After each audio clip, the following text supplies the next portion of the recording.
그로부터 이제 마태복음을 끝내고 마가복음을 이제 읽기 시작을 했는데요. 마가복음 같은 경우에는 마태복음에서 뭐 거의 빠지는 것이 없이 거의 중복되는 것이라 그래서 한 넉 장 정도 이렇게 생각을 하고 있습니다. 그래서 오늘 첫 시간이니까 마가복음에 대해서 제가 잠깐만 말씀드릴게요. 우선 우리가 그 마태복음 같은 경우는 사자복음이라고 해서 뭐 왕국복음 뭐 이렇게 말씀을 하고 있고, 근데 이제 그에 비해서 이제 마가복음 같은 경우에는 뭐 송아지복음 해서 어떤 그 주님이 이 땅에 오셔서 종으로서 그 사역을 하시는 그런 모습들을 이제 그려가고 있어요. 그리고 이제 누가복음이나 이제 다른 복음 같은 경우에는 그 어떤 주님이 오셨던 어떤 사실적인 것 외에 그 저자들마다 자기들이 본 것들 이런 것들을 그대로 좀 이렇게 부가해서 기록하는 면이 있는데, 이 마가는 그냥 주님이 행하신 그 사실 그대로를 이렇게 기록을 하고 있어요. 그래서 우리가 흔히 말할 때 이 드라마나 이런 것들은 이제 연출자가 연출을 하잖아요. 그런데 우리 다큐멘터리 같은 경우는 있는 사실을 그대로 이제 알려주고 그 해석이나 이런 것들은 독자에게 다 완전히 맡기는 거죠. 그래서 마가복음 같은 경우에는 그런 내용이다라는 걸 우리가 좀 먼저 좀 아셔야 될 것 같고, 그 마가 같은 경우에는 마가 다락방 이야기하는 어디서는 이제 요한이라고도 기록을 하고 있죠. 그 이름을 그 요한 마가 있는데, 요한이라는 거는 이제 히브리식 이름이고 마가는 이제 로마식 이름이에요. 그래서 이제 마가 같은 경우에는 베드로 사도가 이제 로마 교회를 이렇게 개척을 할 때 이 말의 어떤 통역관의 어떤 역할을 했던 사람이에요. 그러니까 그 로마 이런 애국어에 이렇게 능통한 자였죠. 마가 같은 경우에. 그래서 주로 이제 마가복음 같은 경우는 베드로 사도의 말을 전언을 들은 마가가 그냥 기록을 한 거예요. 그래서 이제 마가 같은 경우에는 바울 사도하고 그 바나바 사도하고 두 분이 이제 이렇게 1차 전도 여행을 할 때 같이 함께 가다가 중도에서 이제 돌아온 사람이 마가예요. 그래서 이제 2차 전도 때 마가를 데리고 가는 문제를 가지고 이제 바울과 바나바가 다투죠. 그래서 결국에는 거기에서 바나바하고 마가는 그레데 섬으로 이렇게 가고, 바울 사도는 또 바울 사도대로 했던 전도용을 신라를 데리고 이제 별도로 이제 이렇게 여행을 합니다. 그때 등장한 게 이제 마가예요. 그리고 이제 마가 같은 경우에는 그렇게 좀 바울 사도하고 소원했다가 나중에 그 바울 사도가 로마로 이렇게 압송했을 때는 바울 사도를 이렇게 마지막에 함께한 그 사람 중에 한 사람이에요. 그러니까 그 이후에는 그 디모데 후서 이런 데 보면 마가에게 디모데를 좀 데리고 이쪽으로 와라 이렇게 할 정도로 그렇게 친숙한 아주 어떤 동력자로서 이렇게 관계가 회복되는 이런 것들도 알 수 있고요. 그런데 이제 이 마가복음 같은 경우에는 대부분의 언어들을 그 헬라식 언어로 이렇게 대부분을 해요. 그래서 이거는 이방인들을 위해서, 그들을 위해서 이렇게 마가복음은 좀 기록된 측면이 강해요. 그래서 그런 거 있고, 이 집필 시기를 좀 우리가 좀 알면 이 마가가 이렇게 기록한 목적들을 좀 이해할 수가 있는데, 거기 마가가 이 기록했을 때는 네로 황제가 이렇게 핍박이 아주 극심할 때 그 시기에 이제 이 마가가 기록을 했어요. 그러니까 이런 어떤 주님을 따르는 제자들이 이렇게 핍박에 이기는 어떤 그것을 건면하기 위해서 주로 주님이 이 땅에 오셔서 고난받는 내용에 대해서 주님이 이렇게 고난을 당하셨지만 끝내 이겼다, 이런데 이제 주안점을 주고 이렇게 기록한 측면이 좀 많이 있어요. 그래서 이제 그런 것들을 주님이 그렇게 했듯이 너희들도 어떤 고난과 핍박이 오더라도 그것에 져지 말고 이길 것을 이렇게 건면하는 그런 목적을 가지고 이렇게 기록했다라고 좀 볼 수가 있을 것 같고요. 그래서 이제 그 뭐 모든 게 그래서 이제 사복음서 중에서 가장 기록 시기가 빠를 거다. 마가복음이 가장 빠를 거다. 이렇게 이야기를 하고 이 마가복음을 기초로 해서 누가는 누가복음을 썼고 마태는 마태복음을 이렇게 기록한 것이다. 이렇게 이제 대부분들 그렇게 이제 이해를 하고 있어요. 그래서 마가복음 같은 경우에는 우리가 이렇게 볼 때 이런 어떤 배경을 좀 이해를 가지고 그래서 이제 뒤에 보면 11장부터 마지막 끝날 때까지가 주님이 이제 그 예루살렘 성전에 들어가서 6일 동안 당하시는 일을 위주로 이제 그렇게 많은 분량을 할애를 하거든요. 그런 것들도 이제 있고 또 다른 어떤 그 주님의 어떤 여기 보면은 시작부터 1장 1절부터 딱 보면 하나님의 아들 예수 그리스도의 복음의 시작이라 해가지고 주님이 아예 복음을 쓴 이제 복음 사역을 하는 거기서부터 시작을 해버려요. 이 마가복음 같은 경우는. 근데 마태복음은 이제 족보에서부터 뭐 나셔가지고 성장 과정까지 일부를 막 이렇게 말씀을 하시는데 이 마가복음 같은 경우에는 그냥 거의 공생의 시작, 준비 과정, 이 과정부터 이제 바로 기록하고 있다라는 것이 이 마가복음이 좀 다른 복음과 좀 다르다. 그 차이점을 좀 이해를 가지시고. 그래서 우리가 마태복음을 할 때 대부분 우리가 그 다루었던 내용들이기 때문에 가능하면 마태복음 때 다루지 않았던 거. 우리가 처음에 이제 그 마태복음을 다룰 때도 한 4장까지는 우리가 이런 깊은 토론을 별로 가지지 않고 이렇게 진행을 했었어요. 그래서 5장부터 그 산상수훈부터 좀 본격적으로 우리가 이렇게 질문지를 가지고 다뤘던 것 같은데 그래서 그 이전 것이라 좀 이렇게 제가 1번 문제를 이렇게 드렸는데 자, 첫 번째 문제 드려볼게요. 1번이 공생애 전에 40일 동안 이렇게 주님이 마귀의 시험을 받아요. 그러면 이렇게 마귀의 시험을 받는 이유와 목적이 있고 이런 것들을 우리에게 제시하는 이유가 있을 거 아닙니까? 그러면 공생애 전에 40일 동안 이 마귀 시험을 받는 것이 무슨 의미가 있고 또 여기 물세례를 받죠. 물세례를 이렇게 행하시는 거 이런 것들이 어떤 걸 우리에게 보여주기 위한 드러내시기 위한 어떤 목적인가 이거에 대해서 우리가 한번 좀 나누고 갔으면 해요. 이 부분에 대해서 한번 나눠봅니다. 자, 제가 먼저 말씀드리면 참여하십시오. 자, 우리가 이제 주님의 사역을 이제 시작하시고 또 제자들을 불러서 이제 주님을 대를 이어서 이제 이런 일을 하실 제자들을 이렇게 부르는 일을 합니다. 그러면 우리가 일반 우리 세상사에서도 예를 들어 봅시다. 회사에서도 같이 우리 회사에 일할 사람을 뽑을 때에는 이 사람이 우리 회사에 적합한 인물인가? 어떤 그런 문화와 잘 이렇게 접목되어 있는 건가? 이 사람이 어떤 전문 지식을 가지고 있는가? 이런 걸 확인을 하잖아요. 그죠? 그러면 주님이 이제 사람으로 오신 말씀이신 분인데 그분이 어떤 자격과 어떤 권위를 가지고 이렇게 이 일을 감당하고 있는가를 우리에게 드러내 보일 필요가 있죠.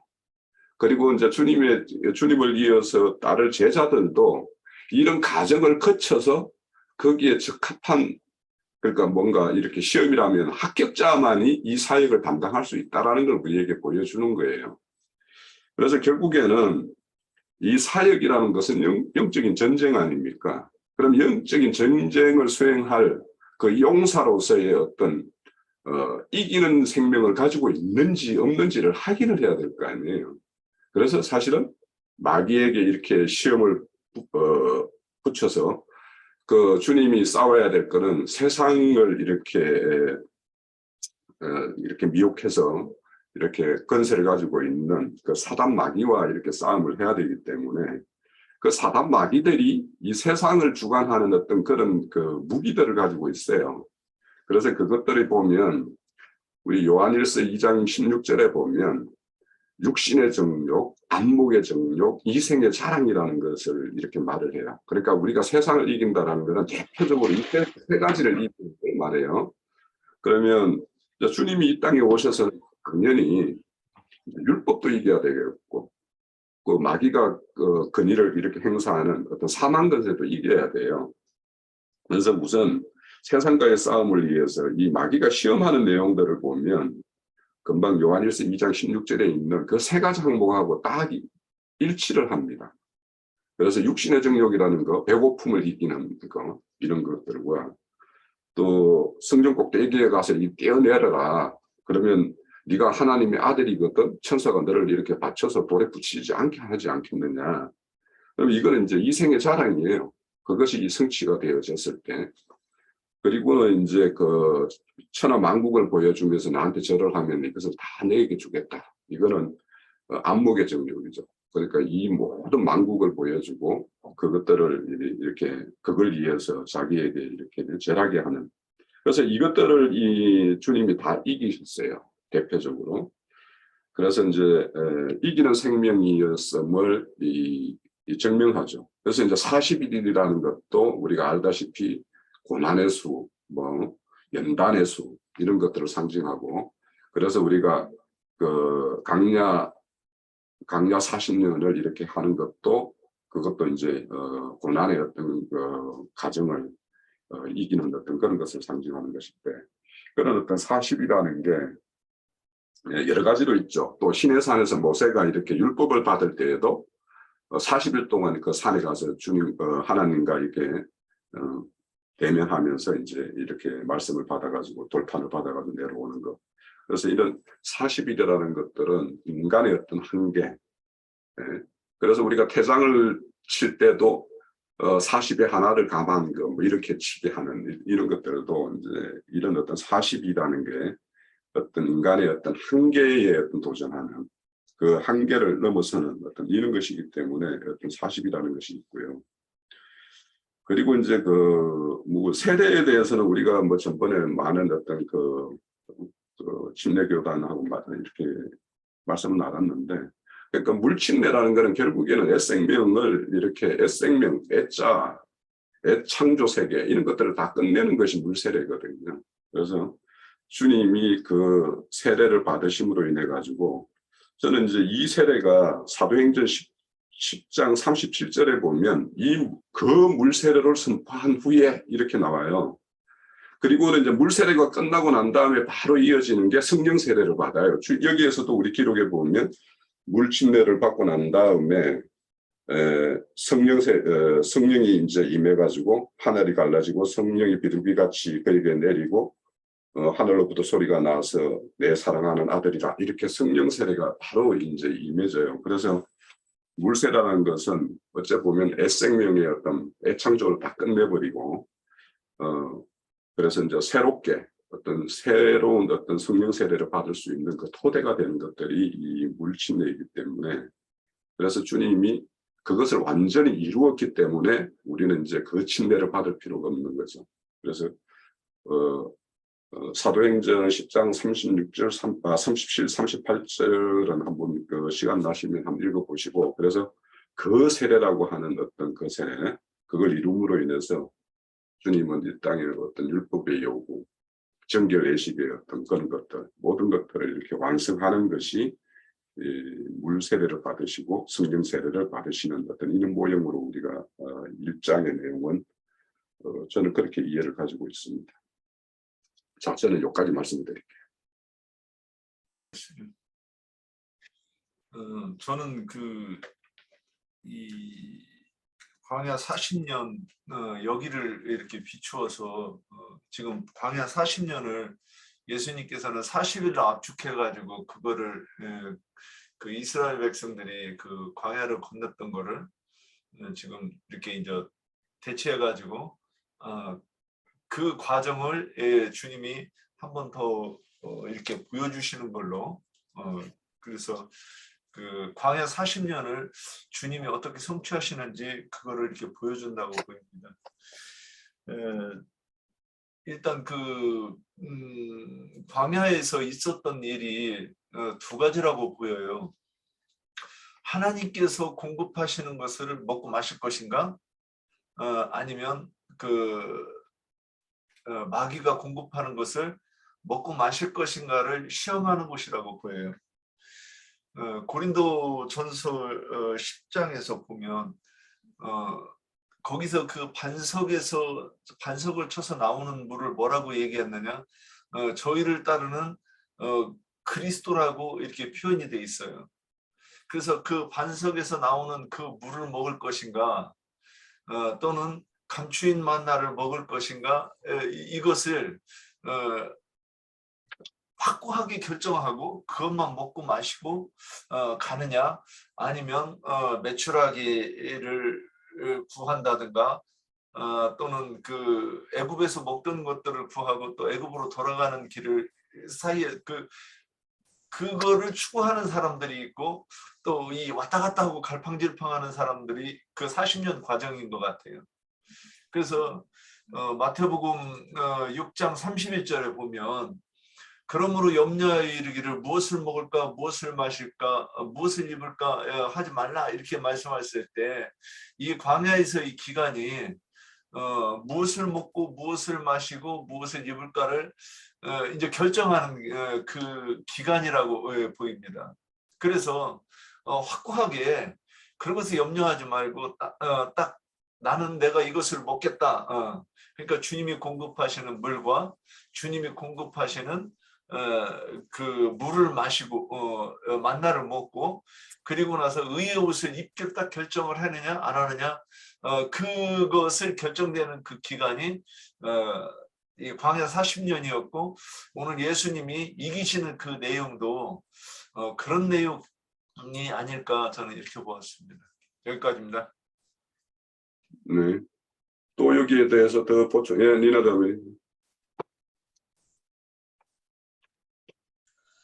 네, 저기 먼저 공생의 전에 40일 마귀의 시험을 받는 것, 거기에 대해서는 저도 프리마치 홍영재님이 이야기하신 것에 같은 생각이고요. 그러니까 말하자면은 그 시험을 당하시고 바로 이제 환자 그 병자들을 고치고 하는 그런 일을 하시는 것이 결국은 다 죄에 묶여 있는 자들이 그러한 중풍병이라든가 안진병이라든가 그런 모든 것들이 다 마귀에게 속해져 있었던 그런 자들을 고치시는 것이기 때문에 40일 동안 광야에서 시험을 받으시고, 그리고 저기 한 것은 결국은 마귀에게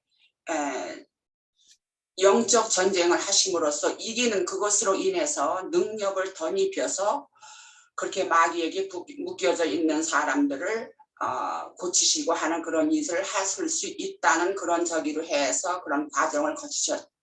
능력을 덧입기 위해서 그런 과정을 거치셨다. 그런 쪽으로 생각이 되어지고요. 두 번째는 홍영재님이 조금 전에 물 세례는 옛것을 다 수장하는 그런 의미다 하고 저기를 했는데, 그것이 결국은 회개를 하는 것이다, 그런 의미에서 하신 것으로 이제 이해가 되어져요. 그러나 회개하는 그 침례는 세례 요한이 그 사람의 몫이 아니었나 생각이 되어지고, 그리고 돌이키는 심령을 저기를 해서 주님을 영접할 그 마음의 준비를 하게 하는 그런 것이 다 세례 요한의 몫이었다 생각이 되어지고, 여기에서 주님께서 세례를 받았다 하는 것은 주님을 저번에도 이런 말씀이 증거가 있었던 걸로 생각이 되어지는데, 주님을 이스라엘에게 나타내게 하기 위해서 하나님께서 정하신 어떠한 이치지요. 이치나 사인이다. 그것을 갖다가 세례 요한에게 그리하라고 명하셨고, 그랬기 때문에 그것은 주님을 이스라엘에게 나타내게 하시기 위하였고, 또 그 물침례를 할 때는 성령이 누구든지 머무는 것에 보거든 그가 성령으로 세례를 받을 자일 것이다 하는 것을 그렇게 알라 하는 것으로서 주님을 이스라엘에게 나타내게 하신 것이다. 그렇기 때문에 물침례를 받은 것이다. 저는 그렇게 전하고 싶습니다. 네, 여기까지입니다. 자, 이 부분에 대해서 제가 조금만 더 말씀을 드리면, 우리가 이제 지나갔지만 마태복음을 한번 가볼게요. 마태복음 그 3장 11절 12절에 보면 요 말씀이 나와요. 그러면 여기에 보면 내 뒤에 오시는 분은 성령과 불로 너희에게 세례를 베풀 것이요, 이렇게 되어 있어요. 11절 하반대 보면. 근데 꼭 이어서 보면 손에 키를 들고 자기의 타작마당을 정하게 하사 알곡을 모아 곳간에 들이고 쭉정이는 꺼지는 불에 불태운다, 이렇게 말씀해요. 그러면 이 앞에 성령의 세례는 그 알곡을 지어서 곳간에 들이는 일을 하시는 거고, 그 불세례는 쭉정이를 이제 불에다가 심판하는 것을 이제 말을 해요. 근데 이제 가끔 가다가 불세례를 우리가 육신을 입고 있을 때 어떤 생명을 연단하는 어떤 불로, 이런 걸로도 이제 이렇게 표현을 또 하고 있기는 해요. 그런데 제가 오늘 보자고 한 거는 15절입니다. 15절에 보면 위에서 이제 세례니 뭐 이런 것들이, 예수께서 대답하여 이르시되 이제 허락하라. 세례를 이제 이렇게 받으러 온 그 요한이 이제 내가 당신에게 가서 받아야 될 텐데 막 이렇게 하니까 그래요. 허락하라. 우리가 이와 같이 하여야 모든 의를 이루는 것이 합당하니라, 이렇게 말을 해요. 그러니까 이게 세례를 이렇게 이루는 것이 모든 의를 이루는 거예요. 그러니까 율법의 요구의 의라고 저는 여기를 생각을 해요, 우선은. 그래서 물세례라는 것은 어떤 율법의 요구를 이루는 어떤 그것이고, 성령 세례는 그 생명을 이제 새롭게 성령을 잉태시켜서 그와 성령의 어떤 연합을 이루어서 그 생명을 자라게 해서 결국에는 이 알곡이 되어서 곳간에 들이게 하는 이 일까지가 어떤 성령의 일이고, 이 모든 의를 이루는 것은 율법의 요구도 이루어야 되고 하나님의 어떤 새 언약도 이루어져야 되는 어떤 이런 모든 것들의 어떤 토대가 되는 것이 여기에서 물세례고, 그 이후에 있는 성령 세례가 와서 새 언약을 성취시키고, 그래서 온전한 어떤 하나님의 뜻을 이루어가는 것을 여기서 막 모든 의를 이룬다라고 이 말씀에 모든 것이 압축되어 있는 것이 아닌가, 저는 그렇게 이제 이 세례나 이런 것들을 보고 있습니다. 네, 형제님이 지금 말씀하신 것이 저번에 그 형제님 댁에서 했던 그 집회에서도 그런 거를 이야기를 좀 하셨던 걸로 기억이 돼요. 그러나 이제 여기에서 모든 의라고 하는 것은 우선은 예수님이, 주님이 이스라엘에 나타나줘야 그 다음에는 이제 모든 일을 이루어지는 과정으로 시작이 될 수 있기 때문에, 여기서 저기를 하기 때문에 모든 일이라고 하는 것이, 모든 일이라는 말이 여기에 있어갖고 형제님은 이제 그런 저기로 이야기를 하시는데, 제가 볼 때는, 그리고 또 우리가 그 가르침을 받는 시간에도 형제님도, 나 형제님도 그렇게 얘기를 하셨던 걸로 알아요. 세례를 베푸는 일이 있어야만 모든 일이 전개되기 때문에, 말하자면 세례를 베풀므로써 예수님이 이스라엘에 나타나줘야 되기 때문에 그 다음 일은 또 진행이 될 수 있는 것인 거거든요. 그래서 그런 것이 압축이 돼서 나는 이것을 모든 의를 이루는 것이다, 나는 그렇게 표현이 된 것이 아닌가, 그렇게 또 생각을 해요. 그랬기 때문에 여기서 아까 형제님은 제가 그렇게 얘기를 하는 거를 그럼 요한복음 1장에 볼 것 같으면 여기에서 분명히 세례 요한에게 구체적으로 설명을 하셨어요. 32절과 33절. 요한이 또 증언하여 이르되 내가 보매 성령이 비둘기같이 하늘로부터 내려와서 그 위에 머물렀더라. 나도 그를 알지 못하였으나 나를 보내어 물로 세례를 베풀라 하신 그이가 나에게 말씀하시되 성령이 내려서 누구든 위에든지 머무는 것을 보거든 그가 곧 성령으로 세례를 베푸는 이인 줄 알라 하셨기에, 하면서 여기서 세례를 베푸는 목적을 분명히 밝히셨다고 생각을 해요. 네, 여기까지입니다. 그러니까 요한 사도가 보는 거는 또 그런데요. 그럼 요한 사도행전 한번 봅시다. 사도행전 10장 37절에. 저기 형제님 죄송하지만 저번에 그거는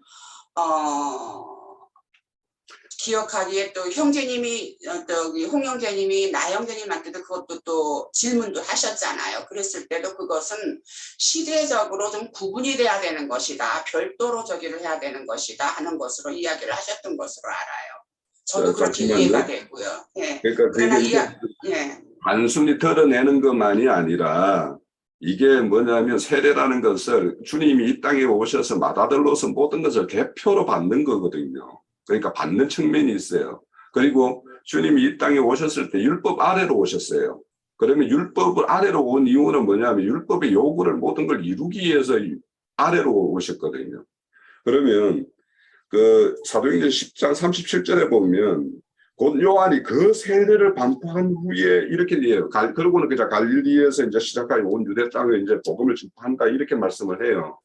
그러면 그 세례라고 하는 거는 주님이 받으시는 그 세례가 있음으로 인해 가지고 우리가 물 세례가 필요가 없게 된 것이지 단순히 그냥 주님을 드러내게끔만 하는 거라면 그건 요한복음에 그런 말씀이 있는 거 저도 알아요. 그렇지만은 주님이 이 땅에 오셔서 이렇게 세례가 필요 없으신 분인데 그분 같은 경우에는 그런데 율법 아래로 오셨어요.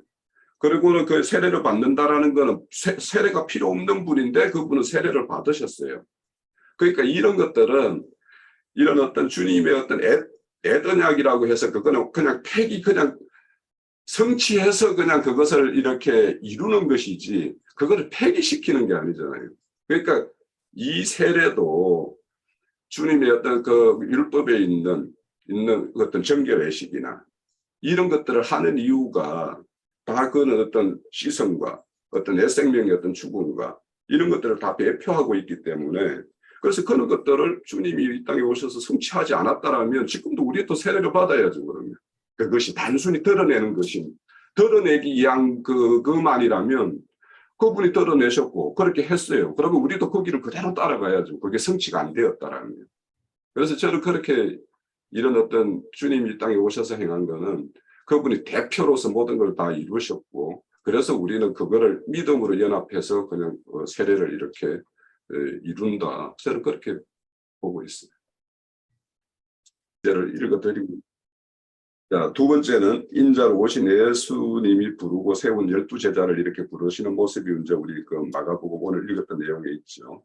그런데 이제 인자로 오신 분이 아닌 성령이 또 세운 사도들이 있어요. 그러면 이 두 12제자와 또 성령이 세운 사도 사이에는 어떤 차이점도 있고 공통점도 있는 것 같아요. 그래서 이게 어떤 차이점은 뭐고 공통점은 무엇일까? 이거에 대해서 한번 나눠봅시다.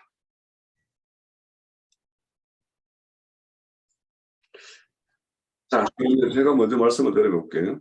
우선은 이제 12제자를 세운 거는 우리가 이제 구약에서 이스라엘의 12지파를 상징하는 야곱의 12아들 거기와 관련이 있고 또 10이라는 거는 우리가 뭐 이렇게 뭐 3 곱하기 4다 이렇게 이제 말씀을 많이 나눴죠. 그래서 3이라는 거는 하늘의 수고 4는 땅의 수인데 하늘과 땅이 연합해서 이루는 것이 12이에요. 그래서 12개를 이제 열매의 수라고 이렇게 이야기하고 있고 그래서 우리가 이제 그 계시록에 가면 14만 4천도 이 12 곱하기 12 뭐 이렇게 해서 이제 거기에다 충만수 천을 곱해서 이렇게 나왔다라는 거 우리가 알고 있어요. 그러면 이제 10이라는 거는 열매의 수예요.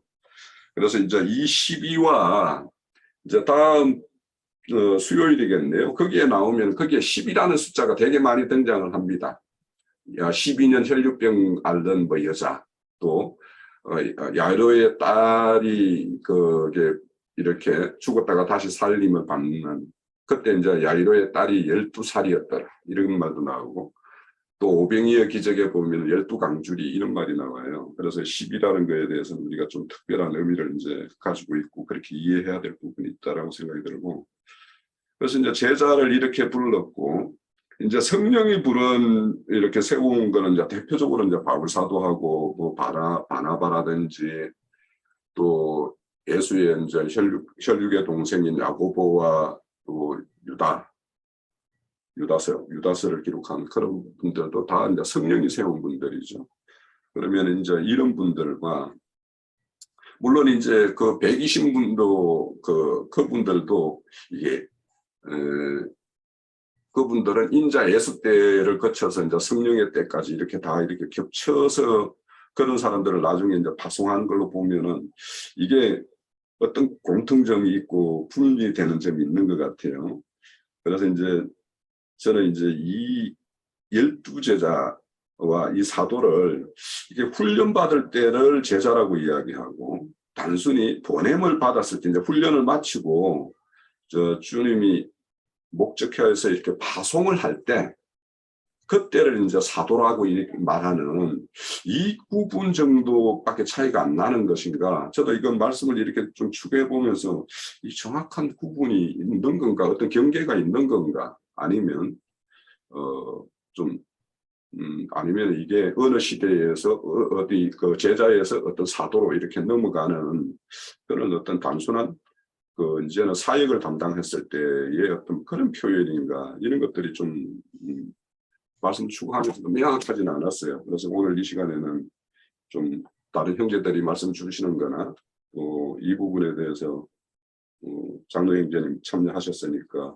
어떤 차이가 있는지 이런 것들에 대해서 우리가 좀 알면 우리가 흔히 제자라고 말할 때도 있고 우리가 이제 뭔가 사명을 맡아서 이렇게 뭔가 사명을 담당할 때가 있는 것이 있어서 이 구분의 어떤 것이 좀 명확하면 자기 이치가 어디에 있다 이런 것들을 좀 정립을 할 수 있는 데 도움이 되지 않을까 싶어요.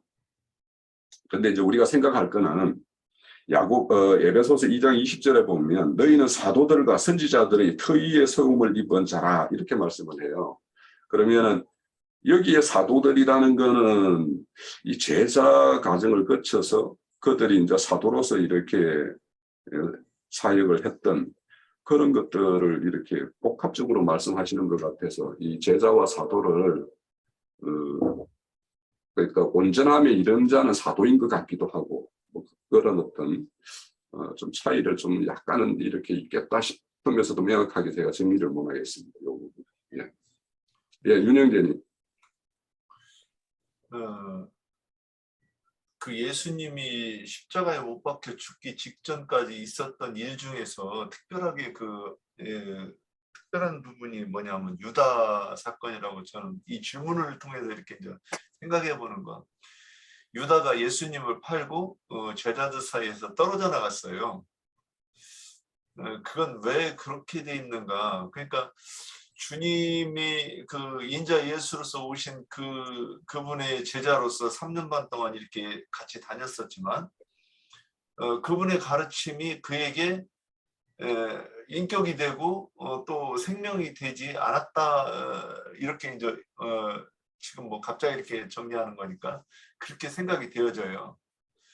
그래서 자기 생각과 자기의 오름을 가지고 예수님을 같이 따라다녔지만 그 마지막에 예수님을 팔고 떨어져 나감으로 인해서 어떤 결과가 생겼느냐? 부활하신 주님과 만날 수 있는 기회가 없었던 거죠.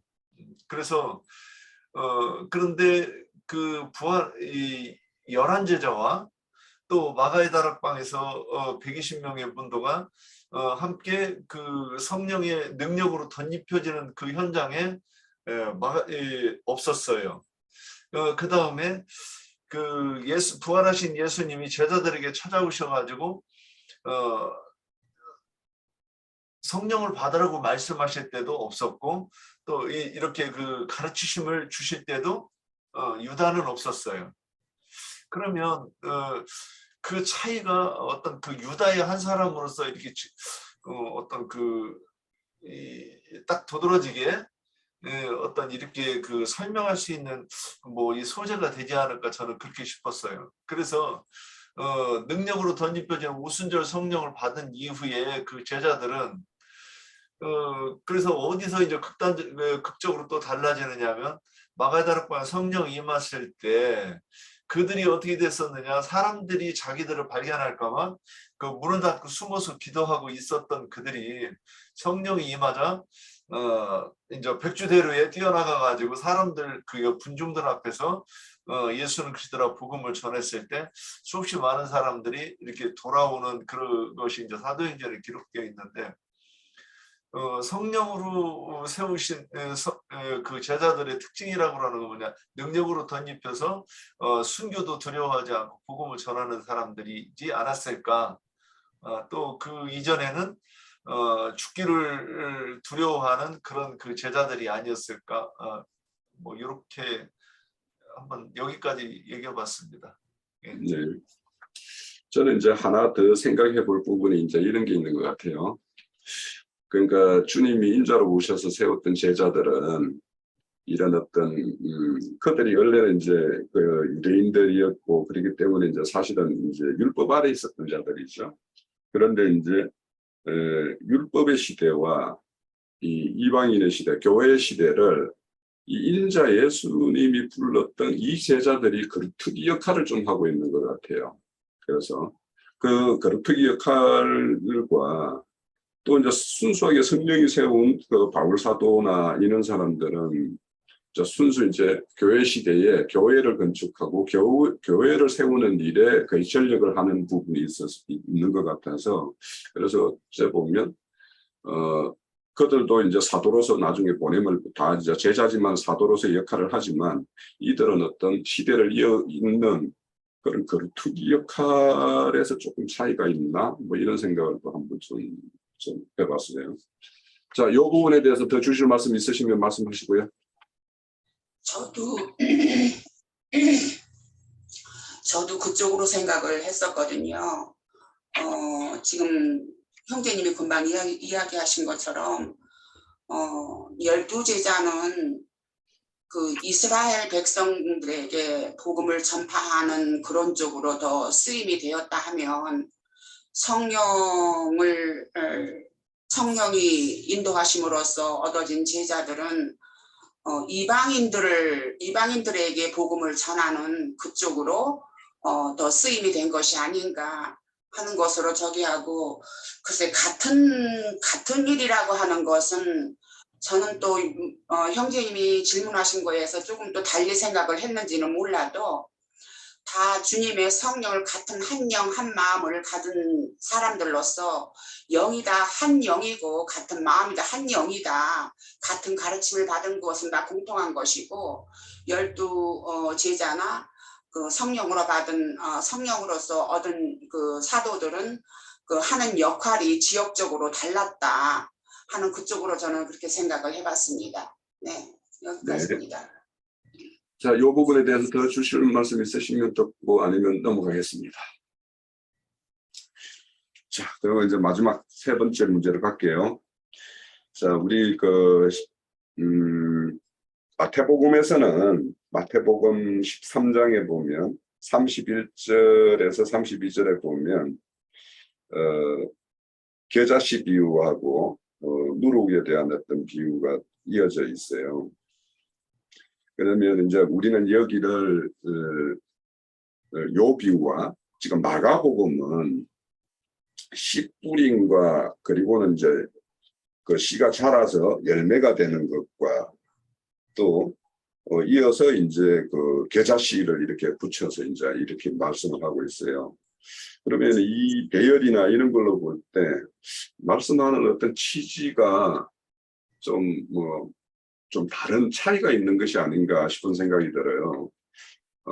또 특히 우리가 이제 그 마태복음은 천국이 이렇게 변질 쪽에 이렇게 핵심을 맞추고 말을 하고 있다라면 이 마가복음은 천국이 이 부분을 마태복음 이 부분을 많은 교회에서는 목사들은 이 천국이 확장되는 걸로 이렇게 설교를 해요. 분명히 많은 부분에서 이렇게 천국이 변질될 수 있다 하는 왕국이 교회가 이렇게 변질될 수 있다 이런 쪽으로가 강론을 하는 것이 아니라 아마 그렇게 하면 교회가 변질될 수도 있구나 뭐 이런 식이 되니까 자기들의 이제 치부가 있으니까 그런 면이 있는 것 같은데 근데 마가복음은 약간 좀 다른 것이 아닌가 그래서 이 부분에 대해서 한번 형제님들 뜻을 구해봅니다. 예, 이거에 대해서 한번 나눠보시죠. 네. 예. 저 오늘 여기 이 말씀 나누기 직전까지 저도 이거 되게 이해가 안 됐어요. 근데 이렇게 지금 이렇게 보면서 그 생각이 드는 거예요. 천국과 그러니까 주님의 몸된 교회와 저기 사단의 몸된 교회를 이렇게 대비시켜서 보여준 것 아니겠는가. 그래서 근데 이제 또 대비되는 게 뭐냐면 곡식은 참 이렇게 땅에다가 심어도 참 자라서 결실하는 게 굉장히 어려운 그 과정과 여건을 거쳐서 나와요. 그래서 우리가 이 그리스도 안에서 이 경건하게 살려고 하면 박해가 오는데 그거를 견디고 내가 참된 신자로 서는 게가 참 그렇게 어려운데 요 그 겨자씨는 하나를 이렇게 딱 심었는데 그것이 무성하게 자라가지고 공중의 새가 깃들이는 이런 나무가 되었다 그랬으면 이게 지금 이 공중의 새들이라고 하는 이 표현이 지금 그 공중에 이게 공중의 존재로서 이 3층 하늘하고 다른 이제 다른 존재. 그래서 마귀의 그 사자들 또는 그 교회의 사람들을 이 심령들을 상징하는 거라고 이렇게 보여서 이게 주님의 몸된 교회와 마귀의 교회를 이렇게 대비해서 설명하고 있는 것 아닌가 이렇게 봤습니다. 예, 여기까지입니다. 자, 우선 거기 말씀을 보면 이제 마가복음 같은 경우에는 씨를 뿌렸어요. 뿌렸는데 이제 우리 이제 고린도전서에 보면은 이제 누구는 씨 뿌리고 누구는 물 주고 하지만 자라게 하는 것은 하나님이다. 뭐 이렇게 말씀을 하는 부분이 있죠. 이제 파가 나뉘어졌을 때 이제 그런 말씀과 이제 연계해서 보면 이렇게 밤낮을 자고 깨고 하는데 씨는 이제 실질 자라게 하는 것은 그 안에 어떤 생명력이 이제 부여되어 있었기 때문에 자라는 거죠. 그래서 땅이 스스로 열매를 맺되 처음에는 싹이요, 다음엔 이삭이요, 이삭이 충실해서 곡식이 된다 이렇게 말을 해요. 그러면 곡식이 되면 낫을 대해서 추수할 때가 이르렀다 이렇게 추수를 한다라는 거죠. 그런데 이제 금방 말씀대로 이거는 그래서 이 비유라는 것은 우리가 그 말씀하는 취지를 이게 하나로 고정시켜서 이해를 해야 되는 것인가. 그러니까 이제 아니면 이 말씀을 이런 방면으로 이해를 하고 그것이 이제 서로 이렇게 합당하고 현실적으로 일어나는 문제와 이게 이제 잘 결부가 되어지면 뭐 그런 측면으로 사람에 따라서 이게 다양하게 좀 해석을 할 수 있어도 되는 건가? 나 이게 비유라는 게 이제 비유로 말씀하는 취지는 사람마다 이제 이 비유를 읽을 때 그 사람의 어떤 생명력이나 그 사람이 어떤 과거에 가지고 있는 어떤 그 체험이나 이런 거에 따라서 아마 달리 이렇게 접목이 되어질 것 같은데 제가 이제 예전에도 이제 이런 것들을 예전교회에 막 이렇게 다닐 때 보면은 이건 다 천국 확장을 이야기하는 건데 작은 씨라고 이렇게 강조를 하잖아요. 계자씨 같은 경우에는 작은 씨가 막 이렇게 되는 거. 그런데 이제 우리 여기 와서는 이게 변질로 그러니까 교회의 어떤 순수성을 잃을 수 있는 천국도 그 순수성을 잃을 수 있다라고 하는 그런 걸로 이제 이렇게 말씀을 하고 계세요. 그래서 그것도 그런 면이 분명히 있기 때문에. 그런데 이제 이 배열이 이제 전혀 좀 다른 어떤 측면이 있어서 이걸 어떻게 달리 봐야 되나. 금방 윤영재님처럼 하나는 주님의 몸된 교회의 어떤 모습과 또 사당교회에서 어떤 그런 어떤 주제 넘치는 일들을 행하는 어떤 그런 어떤 하나의 어떤 표본으로서 이렇게 대비시켜서 우리에게 보여준다고 볼 수도 있겠고. 참 이 비유라는 게 그래서 이런 비유를 어떻게 우리가 봐야 될까 이런 생각이 들어서 한번 나눠보고 싶었어요. 자, 이 부분에 대해서 더 주실 말씀이 있으시면 듣고 아니면은 그냥 마무리 짓까 합니다. 근데 그래서 제가 조금 하고 싶은 말은 여기에서 마가복음에서는 하나님의 나라에서라는 그런 저기가 강조가 되고 있어요. 30절에도 보면 또 이르시되 우리가 하나님의 나라를 어떻게 비교하며 또 무슨 비유로 나타낼까. 그렇게도 여기서도 그러셨고 또 26절에서도 또 이르시되 하나님의 나라는 사람의 씨를 땅에 뿌린과 같으니 하고 그렇게 표현을 했고요. 마태복음에서는 주로 천국이라고 표현을 하셨거든요. 그렇기 때문에 천국이라고 하는 것은 결국은 그거는 교회를 두고 하는 얘기고, 그래서 우리가 항상 들어왔듯이 나영선님으로부터 들어왔듯이 그것이 하나님 나라에 대한 것과 천국에 대한 것이, 천국의 아들의 나라가 천국이니까 천국에 대한 적이 없는 것과 그것이 또 다른 점은 아닐까 하는 쪽으로도 생각을 해봤습니다. 네. 예, 저기 지금 이 말씀 이렇게 보면서 이제 누룩 비유가 생각이 났어요. 그 누룩도 그 가루 소말 속에 아주 작은 양을 넣는데 그것이 온 가루를 부풀게 하는 거를 이 말씀 보고 이게 같은 내용 아니었던가 좀 이런 생각이 좀 드네요. 그러니까 이제 그 비유가 우리가 누룩과 겨자, 마태복음은 우리가 그 어떤 변질되는 어떤 그런 거에 포커싱을 맞춰서 우리가 이제 다 그렇게 이해를 하고 있는데, 여기에는 그 위에 있는 어떤 씨 뿌리는 것이 아주 그 이상형으로 이렇게 그림을 그리고 있거든요. 그러니까 그것이 이제 이런 배열의 차이가 어떤 말하고자 하는 의도의 어떤 차이가 있는가, 뭐 이거에 대해서 우리 혹시 그 김태순 자매님 뭐 마이크 풀었는데 뭐 주실 말씀이 있어서 푼 거예요? 아니요, 제가 분명 저도 네, 알았어요. 오늘 말씀 나누는 것 중에서 그 침례에 관한 것을 좀 명확하게 해야 되겠다 하는 생각이거든요. 율법과 선지자의 때를 마감을 할 마무리 사역자가 세례 침례자 요한인데, 예수님이 이제 요한에게 가서 침례를 받으면 율법은 맞춰지는 거예요. 예수님은 율법을 마치러 인자 예수께서 오셨던 것이니까. 그리고 이제 부활 이후에는 율법과 선지자의 때의 모든 규정이나 이런 것들을 그리스도 율법으로 지켜야 되는 거예요. 이게 시대의 완전한 전환이거든요. 이걸 명확하게 할 필요가 있어요. 꼭 침례 문제만이 아니고 음식물을 뭐 가려 먹는다든지 날짜와 절기 등을 지킨다든지 뭐 손할례를 행한다든지 등등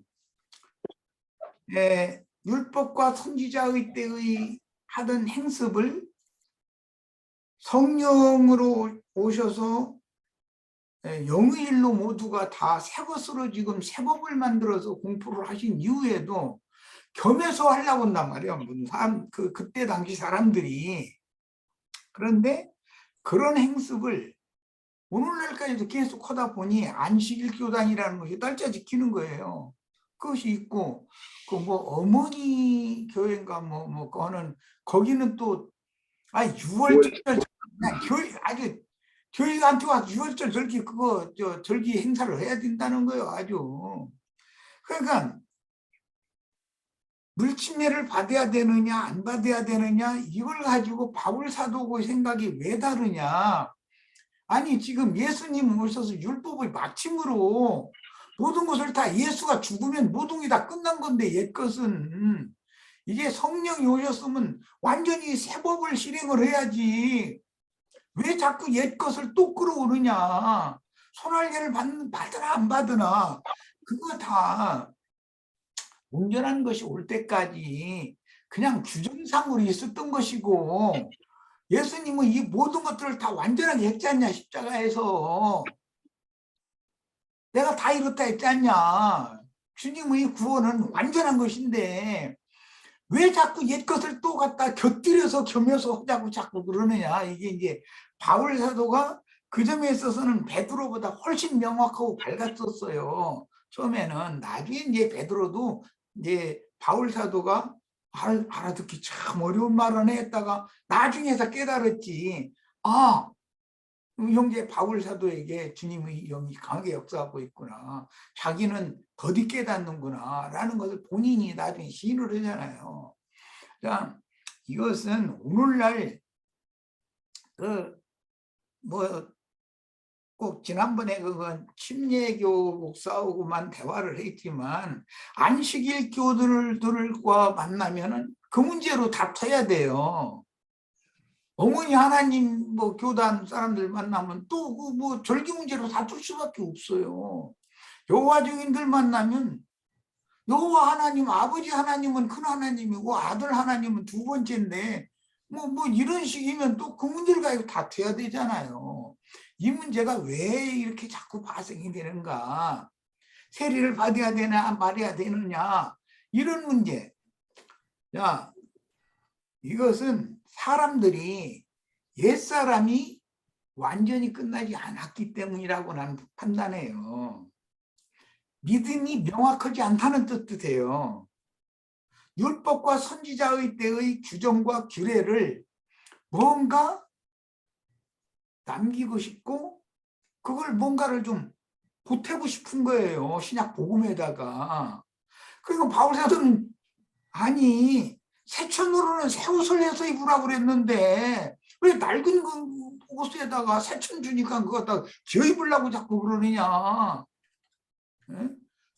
그거 완전히 버려라 이거거든. 저기 바울 사도는. 그런데 바울 사도처럼 그렇게 명확한 복음을 전하면 세상 쪽에서는 이단자인 거예요. 그게 박해받는 거예요. 자기네들의 뭔가 이렇게 섞고자 하는 거, 말씀을 진리를 혼잡시키고자 하는 이 사상이 완전하게 씻겨져 나가지 않았단 말이에요.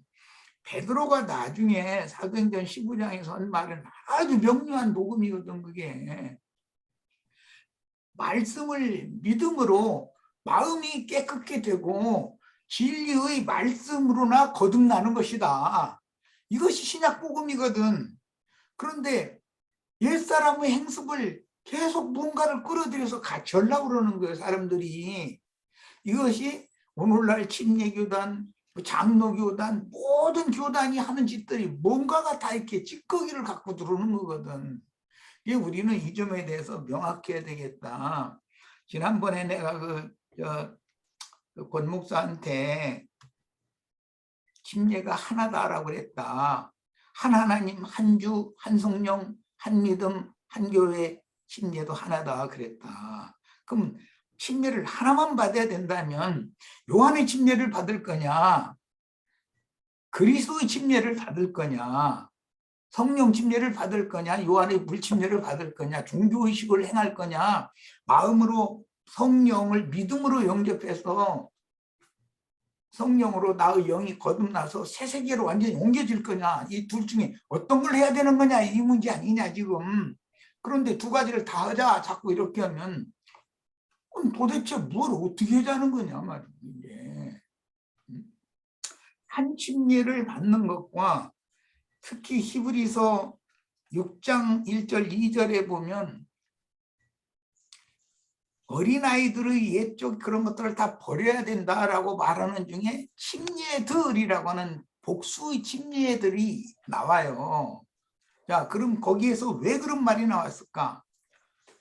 침례들이라고 하는 것은 요한의 인물 침례와 그리스도의 침례를 겸해서 하는 사람들이 있기 때문에 그 어린아이들이라는 거예요. 그런 건 다 버려라고요. 그건 어린아이 때 하는 짓이다. 장성한 자는 하나의 침례만 딱 받는 것이지 그리스도의 침례를 받아야지, 즉 성령의 침례를 받아야지 종교의식으로 행하는 물 침례를 겸해서 받아가지고서 뭐 그게 양다리 걸치는 신앙 아니냔 말이에요. 할례문제가도 바울 사도가 그렇게 박해를 받으면서 할례나 무할례 그게 다 소용없는 것이다. 손으로 행하는 할례라는 건 아무 의미가 없다. 구원과는 그건 육체의 행위일 뿐이지. 이제 이걸 설명을 아무 해도 그때 당시 사람들이 그걸 바울 사도의 말을 받아들이려고 안 했단 말이야. 자, 이거는 이제 불침례라고 하는 용어를 그 권목사 그분이 잘못 가르치고 있는 것을 내가 그때 이제 분명히 봐가지고 지적을 해준 적이 있는데, 불이라고 하는 용어는 불칼이라고 할 때, 할례를 받을 때는 불 일으키는 돌을 깨가지고 불칼로 할례를 행했다고 불칼이라고 돼 있어요. 그런 경우는 구원을 위한 할례를 위해서 사용하는 불이었었어요. 그러나 요한이 말할 때 도끼가 나무 뿌리에 놓여 있는데 너희가 복음을 끝내 거부하고 끝내 회개하는 것도 유대교의 관습을 버리지 않으려고 끝내 회개를 거부하고 내가 소개하는 그리스도께로 너희가 나가지 않으면 너희는 최종적으로 찍혀가지고 꺼지지 않는 불에 태울 것이다. 또 쭉정이는 꺼지지 않는 불에 태울 것이다. 그 침례 얘기 끝에 그 얘기를 하고 있어요. 그러면 그것은 심판의 불을 말하는 것이지 구원의 불을 말하는 것이 아니란 말이야. 예, 성경이랑은 분명히 흐름이 있어요. 마침 우리 지금 이제 레위기 말씀을 나누는 중인데, 레위기 그 9장에 보면, 아직 이제 9장 나가지는 않았는데 9장에 보면 제사장들이 제사를 행했더니 하나님이 영광을 나타냈는데 불로 제물들을 사르셨다는 거예요. 그걸 보고 다 환호하고 엎드려서 경배했다, 이제 이렇게 돼 있어요. 그런데 10장에 넘어가면 똑같은 불 얘기인데 10장에 가자마자 9장 얘기하는 그 불이 정반대의 일을 했어요. 아론의 두 아들을 불로 불살라 죽여버렸어요. 9장에서는 제사를 연락해서 받은 내용이에요. 그런데 10장에 가면 그 불로 살라서 죽여버렸어요. 자, 그러면 불이라는 용어가 나온다고 그래서 또 이제 어떤 물이라는 용어가 나온다고 그래서 문맥의 흐름, 그 장에서 말하고자 하는 의도를 무시하고 그냥 침례라는 말만 나오면 앞에다가 물이라는 말을 살짝 갖다 보태는 거예요. 아니, 거긴 예수 그리스도 이름으로 침례를 하라고 돼 있지 물침례라고 돼 있지 않잖냐. 왜 이름을 자꾸 빼고 거기 그 자리에다가 물이라는 말을 자꾸 넣느냐. 왜 그러는지 나한테 설명 좀 해다고. 예수 그리스도의 이름이 왜 물이 되는지 설명을 좀 해다고. 성경 있는 대로 읽어야지. 성경에 기록된 말씀을 어느 걸 빼버리고 그 자리에다가 자기 생각을 갖다 싹 갖다 보태서 그걸 주장을 하면 하나님 말씀 있으나 마나 아니냐 이거예요. 뭐라고 성경 보냐. 자기 기분 내키는 대로 다 그렇게 뺄 거 빼고 보태고 자기 주장 하는데 이용해 먹어버리면 그게 끝이지. 이것을 내가 계속 얘기를 해요. 아직도 답변 안 줘서 그냥 이제 끝났어요. 뭐 아직도 참지 않는 거 보니까 이제 도저히 이 사람도 그런 말이 안 통한다라고 생각했겠지. 그러니까 안 오는 것 같아요. 자, 한 침례를 받아야 된다고 하면 예수 그리스도의 성령으로 침례를 받으라는 말인 것이지 종교의식을 행하는 요한의 물침례를 받으라는 말은 절대로 아니에요. 그럴 것 같은 바울 신약의 성령의 증거를 하신 사도들이 말이 전부 거짓말이 되어버리는 거예요. 그러면 두 가지 침례를 다 받아야 되는가? 어중뛰게. 그러면 율법도 행하고 복음도 믿고 이렇게 해야 구원받는다. 이게 말이 되는 소리냔 말이에요. 율법의 모든 요구와 율법의 모든 지시사항과 이런 것은 예수님이 십자가에서 내가 다 이뤘다 할 때는 율법을 이제 끝났다. 율법을 다 마쳤다. 율법의 모든 요구는 내가 다 이뤘다 이 말이란 말이에요. 그럼 율법이 끝났으면 그리스도의 법을 새 법을 주면 그리스도 율법을 지켜야 되는 것이지 예수님이 십자가에서 다 끝내버린 율법을 또 들고 와서 이것도 또 지키자 이렇게 하면 말이 되냐 이 말이에요. 이걸 우리 형제 자매님들은 명확하게 하셔야 돼요. 이건 비단 심리 얘기뿐이 아니에요. 안식일 지켜야 된다. 절기를 지켜야 된다. 뭐를 해야 된다. 그냥 자꾸 이런 거 끌고 들어오는 사람들은 나는 어떻게 생각하느냐. 아, 이 사람들은 그 믿음이 굽이 완전하게 갈라지지 않은 사람들이다라고 난 보고 있어요. 아, 이것도 저것도 그냥 혼동하고 있는 거예요. 굽이 갈라지지가 않아, 이 사람들은. 왜? 6의 일과 0의 일에 대해서 명확하게 딱 갈라져야 되는 일인데 이게 안 갈라지니까 자꾸 말씀을 보는데 혼동을 자꾸 하는 거예요. 우리 형제 자매님들은 절대 그런 일이 있으면 안 되겠어요. 야도한 형제가 생명을 내놓고 지금 전하는 거예요. 육체의 율법 행위라는 것은 사람을 아무것도 온전케 할 수 없는 거다. 율법이라는 건 그랬잖아요. 히브리서에. 그러면 뭐냐? 영의 법만이, 영의 법칙만이, 이게 생명의 성령의 법칙만이, 난 생명률이다 그러는데, 응? 죄와 사망의 법칙을 이길 수 있다. 그 죄와 사망의 법칙이라는 것은 율법인 것이고 생명의 성령의 법이라는 것은 그리스도 율법인데 율법의 마침으로 예수님이 십자가에서 다 이루어놨는데 아니 율법을 또 들고 와버리면 예수 십자가의 죽음을 무효가 되게 하는 거 아니냐 이거예요. 그게 무슨 누구 믿음이요.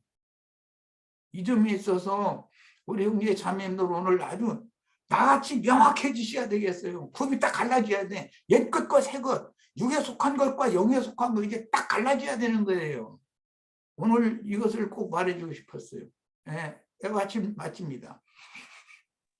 저도 한마디 할게요. 잠깐만요. 잠깐만요. 우리 지체들 나한테 한마디 하고 싶은 거는 사도 바울이 주님으로부터 큰 계시를 받았잖아요. 명확한 계시를. 사도 바울 서신서들을 읽고 또 읽고 뭐 길지도 않아요. 몇 장씩 안 되니까. 한 적어도 10번씩만 읽는다면 신약 27권 중에 14신을 쓴 게 사도 바울이 서신서들이거든요. 너무 분명하고 명확하거든요. 굽이 완전히 갈라질 것이고 육신의 일, 영의 일에 대해서 너무도 확실하고 명확하게 기록되어 있으니까 여러 번 읽어보시라고 권해드리고 싶어요. 예, 자, 오늘 우리가 다루고자 한 내용은 다 다른 것 같고요. 여기 그 표현 잘하네. 제자라는 말이 나올 때는 스승과 제자의 관계니까 교육, 가르침을 신앙 교육을 받는다라는 것이 강조점이고 사도라는 건 보냄을 받았다라는 문자적인 의미가 그런 뜻이니까 뭐 예, 간단한 문제. 예. 네, 자, 말하는 말씀의 이제 본래의 뜻은 나물이 자기 체전에 갖다 심은 그 나물씨가 나물이 자라서 나무가 됐다는 거예요. 그럼 이게 이제 기독교인들의 육적인 생각으로 하면 봐라. 응? 겨자씨라고 하는 조그만 푸송가리인데 그게 푸송가리로 난 것이 나무가 됐으니 주님의 나라의 확장이 아니겠느냐. 우리 교회가 지금 미약하게 뭐 3명이 나 전도사 시절에 지하실에서부터 시작했는데 지금 뭐 1000명이 됐다 2000명이 됐다 이거 봐라 이것이 주님 말씀이 응한 거 아니냐 이렇게 생각하는 것이 보편적이에요. 그러나 주님의 말씀에서는 누룩이라는 것은 기본적으로 부패하게 하고 부풀리고 썩게 하는 것이에요. 그 누룩의 비유를 말씀을 거기에 곁들여서 하실 때는 진리의 말씀씨가 사람의 어떤 생각이나 사람의 교훈이 섞어져서 이제 가라지시라고 그러는데 이걸로 덧뿌려지면 이것이 변질된다는 것을 말하고자 하는 것이 강조점이에요. 그러니까 우리는 누룩의 비유를 이게 말씀하실 때 누룩은 부풀게 하는 것이다 라고 하는 거. 제일 중요한 건 그거거든요. 그 대신 이제 그 이스트를 넣어야 빵이 부드러우니까 그걸 넣어서 빵을 굽는 건데 히브리인들의 제사상에 바치는 빵은 절대 누룩을 넣지 않아요. 단 오순절 때 떡 2덩이 할 때는 이스트를 넣으라고 돼 있어요. 그래서 오늘날 같은 혼동이 오는 걸 왜 완전히 유대교에 쩔어 있던 사람들한테 바울 사도처럼 완전하게 딱 갈라지는 말을 해버리면 이단이라고 그래가지고 받아들이려고 그랬거든. 그래서 그 내가 사도들이 처음부터 명확하게 신약 복음으로 돌아오지를 못하고 사도행전 1장에서 10장 사이에 보면은 매우 혼잡했다 이거예요. 그런 내용들이 나온다. 그러나 저 뒤에 가서 본인들이 이제 서신서를 쓸 때 즉 받은 베드로 같으면 그 유언서인 베드로 전후서 이런 그 요한사도 같은 거면 요한 1, 2, 3서나 계시록 이런 걸 쓸 때는 아주 명확해졌다 이거예요. 그러니까 누룩이라는 것은 성경이 말하는 누룩은 바리새인의 누룩이나 헤롯의 누룩을 주의하라 예수님이 이렇게 의도적으로 표현을 하셨어요. 그것은 사람의 교훈, 바리새인의 교훈이라는 것은 세상 교훈이 섞인 것이니까 종교적인 교훈이 섞인 거니까 그런 것들을 내가 너에게 가르치는 이 말씀과 섞이면 안 되니까 이걸 조심해라 지금 그 얘기거든. 그런 차원에서 생각하시면 됩니다. 네.